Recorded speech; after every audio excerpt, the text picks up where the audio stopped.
Hello students, let's discuss about 11th class paper pattern 2021। 11th class का जो paper pattern है बिल्कुल 12th based होगा आपका। जैसे 12th में मार्क्स डिस्ट्रीब्यूशन हुआ है उसी तरह से मार्क्स डिस्ट्रीब्यूशन होगा पेपर में। 1-1 मार्क के आपके, 2-2 मार्क के, 3-3, 4-4 जो भी आपके 4-6 और 1-2 के आते हैं हमारी 11th क्लास में, तो हमारे उसी हिसाब से पैटर्न पे चलेंगे क्वेश्चन। Let's discuss. पहला हम पेपर ही डिस्कस करते हैं। सारे पहला है एसे टाइप। एसे टाइप जो क्वेश्चन होते हैं जिसको हम सेक्शन डी में लेते हैं। सेक्शन डी में आपको 5-5 मार्क्स के जो है 6-6 मार्क के, सॉरी 11th क्लास है ये, तो 6-6 मार्क्स के आपको 2 क्वेश्चन मिलेंगे। Number of questions, okay, 2 questions मिलेंगे और टोटल ये आपके 12 मार्क्स अटेन करेंगे। इनमें आपको इंटरनल चॉइस भी मिलेगी, इंटरनल चॉइस दोनों क्वेश्चंस में मिलेगी। ठीक है जी। इसमें अभी बताएंगे आपको कि 6 मार्क का जो क्वेश्चन है, ये जो 2 क्वेश्चन है ये किन किन चैप्टर से बनते हैं। ठीक है जी ना। अब हम डिस्कस करते हैं नेक्स्ट एसे टाइप के बाद हमारे पास है शॉर्ट आंसर। शॉर्ट आंसर जो हमारा सेक्शन सी बनता है, सेक्शन सी में आपको 4-4 मार्क के क्वेश्चन मिलेंगे और 4 ही मिलेंगे। नंबर ऑफ क्वेश्चन भी 4, मार्क्स भी 4, तो 4-4 16 मार्क्स को कंटेन करेगा। इसके बाद वेरी शॉर्ट आंसर जो कि सेक्शन बी बनता है हमारा, और सेक्शन बी में हमारे जो क्वेश्चंस हैं वो 2-2 मार्क के आएंगे और हमारे को मिलेंगे 6 क्वेश्चन, 2-2 मार्क वाले 6, और टोटल हो गए ये भी 12।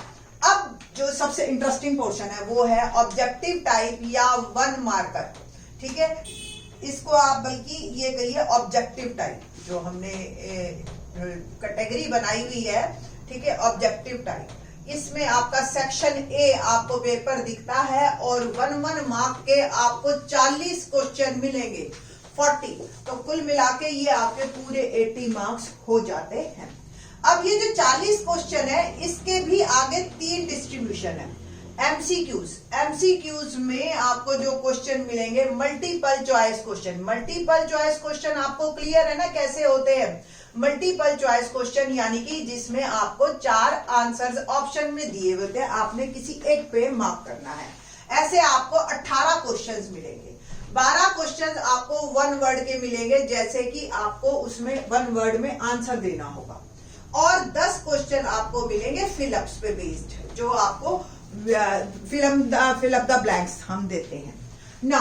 अब बात करते हैं हम चैप्टर पे। चैप्टर 1 जो है हमारे पास, जो इन्होंने सेक्शन 1 दिया है वो है sets and function and trigonometric function. Trigonometric function, trigonometric function ये टोटल हमारे 3 चैप्टर कवर करते हैं, पहला, दूसरा और तीसरा।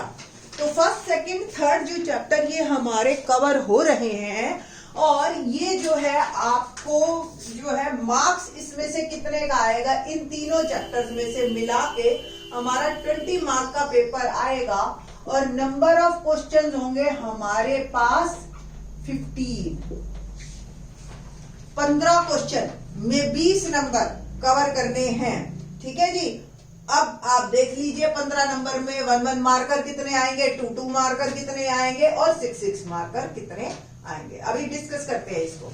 इसके बाद हमारे पास जो सेकंड टॉपिक है जिसको अलजेब्रा कह रहे हैं, अलजेब्रा के जो आपके हैं 22 मार्क का पेपर आएगा और क्वेश्चंस होंगे इसमें भी 15। इसके बाद थर्ड टॉपिक जो है हमारा कोऑर्डिनेट ज्योमेट्री है। कोऑर्डिनेट ज्योमेट्री में जो आपके क्वेश्चंस आएंगे, ये कोऑर्डिनेट ज्योमेट्री अलजेब्रा में आपको बता देती हूँ कौन कौन से चैप्टर आप कंटेन करेंगे इसमें। ठीक है जी। कोऑर्डिनेट ज्योमेट्री हमारा 16 मार्कर का है और ये आएंगे जी 19 क्वेश्चन, 16 मार्क 19 क्वेश्चन आएंगे आपके इसमें से। ठीक है। और फिर इसके बाद फोर्थ पार्ट है calculus, calculus and the 5th part है स्टैटिस्टिक्स एंड प्रोबेबिलिटी।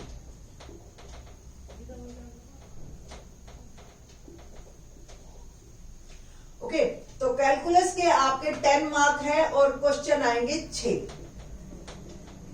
और हमारे पास स्टैटिस्टिक्स 12 मार्क की है और क्वेश्चन आएंगे 6।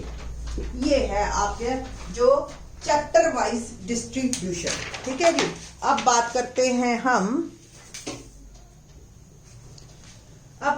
हैं कि अलजेब्रा में चैप्टर कौन कौन से आ रहे हैं। तो ध्यान से देखिए, चैप्टर 4, 5, 6, 7, 8 और 9, ये 6 चैप्टर जो है हमारे अलजेब्रा में आते हैं। इसमें से अभी जो कट हो गया है, एक पीएमआई आपका कट हो चुका है इस साल, ये नहीं आएगा। सेम आपका जो 8 चैप्टर है बाइनोमियल थ्योरम, ये कट हो चुका है। तो अब रह गए जो हमारे वो रह गए 5, 6, 7 और 9, कॉम्प्लेक्स नंबर, लीनियर इनइक्वालिटी और 7वां चैप्टर पीएनसी और 9 चैप्टर सीक्वेंट सीरीज। तो छठा चैप्टर जो लीनियर इनइक्वालिटी है ना, इससे आपका 4 या 6 का एक क्वेश्चन पक्का बनता है। देखिए 15 क्वेश्चन है, 7 क्वेश्चन कम है इसमें। इट मीन 7 क्वेश्चन में कोई ना कोई 7 क्वेश्चन में 2, 4, 6 मार्क्स डिस्ट्रीब्यूट हुए हैं। ठीक है जी। तो मेरे हिसाब से इसमें से 4 नंबर का एक क्वेश्चन आएगा, एक आएगा आपका 2 नंबर के 2 क्वेश्चन आ जाएंगे, है ना। तो यहां से आपके और बाकी 1 मार्कर जो भी बचे 22 में से, जैसे 3 आपके ये हमारे 8 नंबर चले गए, है ना, और 3 क्वेश्चन सब प्राप्त हो गए। तो ये जो 1 मार्क के हैं आपके, ये क्वेश्चन हो गए 12, हो गए जी। 12, 4, 16, 2, 14, 16 और 4, 20। ओके। तो हमारे पास 22 में से 8 पे 14 है ना। हाँ, तो 14 अभी नहीं, एक मतलब आपको जो है एक क्वेश्चन 4 मार्क का और मिलेगा यहां से। अब जो है आपके आई थिंक सो जो है क्वेश्चन बने हमारे पास डिस्ट्रीब्यूशन में, किस तरीके से बनेंगे देखते हैं। तो देखिए कि क्या डिस्ट्रीब्यूशन हमारा ऑलमोस्ट बनता है कि हमारे पास ये जो 22 क्वेश्चन में मैंने ये बताया था, एक 6 का दे देंगे, एक 2 के दे देंगे और बाकी के 12 क्वेश्चन 1 मार्क के। ऐसे ही चैप्टर 1, 2, 3 में आपके जो है वो 4, 2 और 12 × 8, ऐसे मतलब 12 क्वेश्चन 1 मार्कर होंगे और 4, 2। सेम हमारे थर्ड चैप्टर जो थर्ड टॉपिक है कोऑर्डिनेट ज्योमेट्री, जिसमें स्ट्रेट लाइन, कोनिक सेक्शन और 3D आता है। तीनों चैप्टर काफी इजी हैं, आप लोग करिए, मेहनत कीजिए और 12th में भी काम आएंगे हमारे। 16 मार्क अटेन कर रहा है, 10 क्वेश्चन आएंगे, तो आई थिंक सो 4 नंबर के 2 क्वेश्चन और 8 क्वेश्चन 1 मार्कर होंगे। इसके बाद कैलकुलस, ये कैलकुलस वेरी इंपॉर्टेंट वन, इसको आप अच्छी तरह से समझ लीजिए कि ये आपकी 12th की बिगनिंग है। तो इस चैप्टर को तो चाहे कितने मार्क्स का हो, इसको तो पूरा करना है और अच्छी तरह से करना है, नहीं तो 12th में दोबारा करना पड़ेगा आपको। ठीक है। और ये 14 अब हमारे सिलेबस से डिडक्ट हो चुका है, ये इस साल नहीं है। तो 13 चैप्टर रह गया और 4 मार्क के 6 क्वेश्चन आएंगे 10 नंबर में। तो आई थिंक सो 4 का, एक 2 का और 4 वाले 1 मार्कर क्वेश्चन आपको मिलेंगे।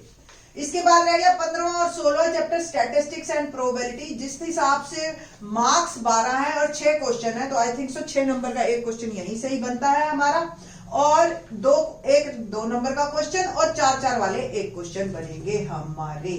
ठीक है जी। 1, 2, 4 ऐसे 6 जो है आपके नंबर होते हैं। तो ये जो है आपका इस तरीके का डिस्ट्रीब्यूशन है, आप लोग इससे तैयारी कीजिए, होप सो आप लोगों को ये हेल्प करेगा। थैंक्स।